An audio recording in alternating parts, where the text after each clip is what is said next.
افسروکی کنسیا ریوبریا کجکی جمیل با اکراگ هندیا کو د پیواژو چکدانی پککی دا دما گاوین یکالی به داوی بویه او گوت جنها او پیو دوید دولت گاوین بر بچاو باویجه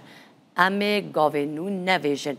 افسروکی کنسیا ریوبریا کجکی جمیل با اختیار کریه شوتاندن چکان یا سمبولیک یا کمک سیکسی یا گریلا این پککی اراده یا دست پیکنا سردمک نو نشان داده او گوت جهان بر چکدانی و ببورن چکداربونی وده چه ناتو بر به چکداربونی وده چه روجلاتا ناوین دناف شر دایه لی ام چکان دشویتینن با ای کروهات کسی لسر وی اگه کریه که جبو پیشوچون و پیواجوی پیویسی به زمینه که یاسایی هیه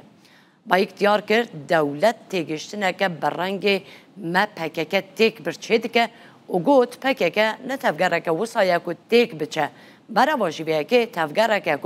داستان ناونتبهی دا به پیشتکه و حفظنگی یا سیاست دوگوهرینه جمیل با یک دبیجه جالی اولهیه و دکاره لور بمینه لی دوی پرگالا تجرید به داوی ببه جالبو جلان دبیجه و دیار کرد که ین چکان داتینن داخواز عافیه ناکن لشوناوی دخوازن یاساین که